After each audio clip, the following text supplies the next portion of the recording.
क्या आप जिंदा हैं? आपसे ही पूछ रहा हूं।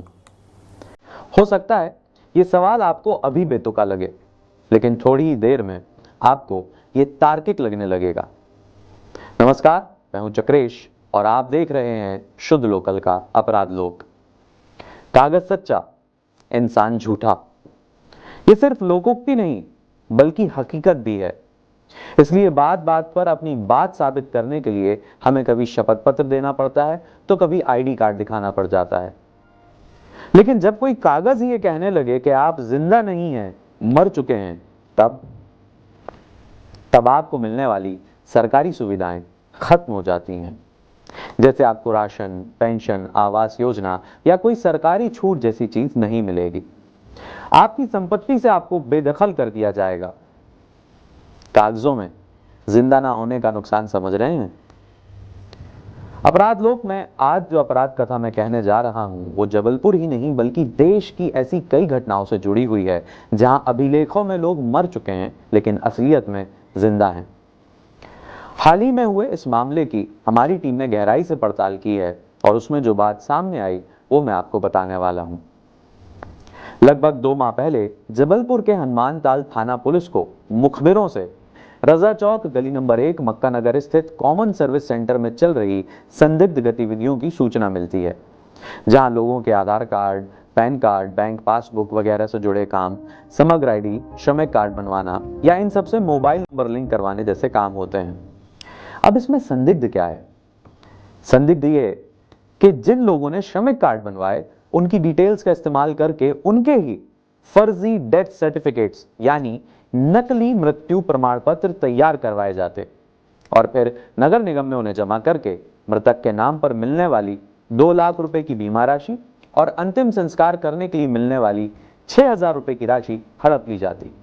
कार्ड धारकों को इस बात की भनक भी नहीं लगती अगर हनुमान ताल थाना पुलिस ने इस मामले को गंभीरता से नहीं लिया होता। पुलिस ने जब मुखबिर से मिली सूचना की पुष्टि की तो कॉमन सर्विस सेंटर के संचालक शेख शहजाद से कड़ी पूछताछ हुई। इसके बाद उसने सारे फेक डेथ सर्टिफिकेट्स पुलिस के सामने रख दिए। इसके बाद पुलिस ने उन दस्तावेजों में दिए हुए नामों से संपर्क करना शुरू किया तो कागजों में मृत लेकिन हकीकत में जिंदा लोगों से पुलिस की बात हुई। धीरे धीरे जब इन सर्टिफिकेट्स में दिए नामों से बात करना शुरू की गई तो पता चला कि 40 से अधिक लोगों के नाम पर बनाए गए श्रमिक कार्ड से 2 लाख 6 रुपए के हिसाब से लगभग 82 लाख रुपए हड़प लिए गए हैं। यह काम शहजाद के अकेले का नहीं था, क्योंकि वो तो फेक सर्टिफिकेट्स के लिए डेटाबेस तैयार करता और उसका साथ ही आकिब रकीब अपनी एडिटिंग से फेक आधार कार्ड और बैंक पासबुक तैयार करता और इन सबको नगर निगम में जमा करने का काम करता उनका साथी सलमान। जांच में पुलिस को आकिब के बैंक खाता में 2,06,000 रुपए की एंट्री भी मिली है।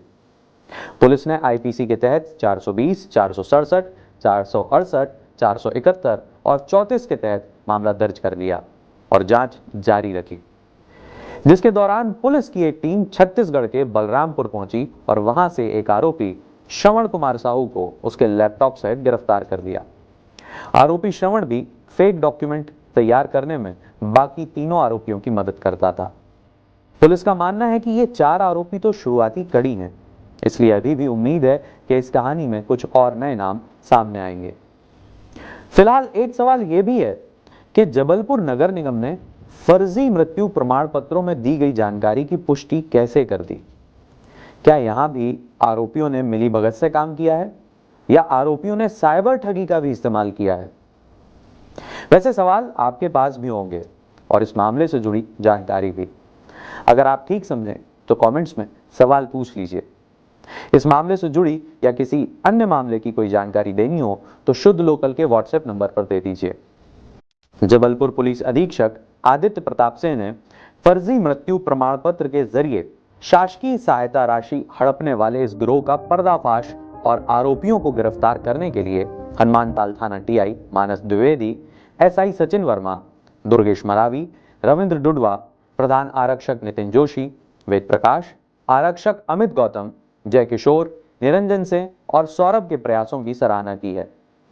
अपराध लोक की यह कथा यहाँ समाप्त होती है, लेकिन जाते जाते आपको बता दूं कि जबलपुर में सामने आया ये मामला देश के ऐसे ही अन्य मामलों से मिलता जुलता है। जैसे साल 2023 में विदिशा की एक पंचायत में एसपीआर पोर्टल में 40 से अधिक लोगों को मृत घोषित कर दिया गया था। वहीं 2022 में सिवनी के केवलारी में 279 जिंदा लोगों को मृत बताकर विभिन्न योजनाओं के तहत उनके नाम से लगभग 11 करोड़ रुपए एक सरकारी बाबू ने हड़प लिए थे। इन सारे हालातों को देखकर बड़े बुजुर्गों की कही हुई एक बात याद आती है कि हम भले, हमारा घर भला। लेकिन सूचना के दौर में आप भले ही घर पर हैं, लेकिन आपकी जानकारी किसी के डेटाबेस पर मौजूद है, जिसका दुरुपयोग होते हुए हम सब देख रहे हैं। अपराध लोक का यह एपिसोड आपको कैसा लगा कमेंट्स करके जरूर बताएं। अच्छा लगा तो लाइक कर लें और शेयर भी। चैनल सब्सक्राइब नहीं किया है तो कर लीजिएगा।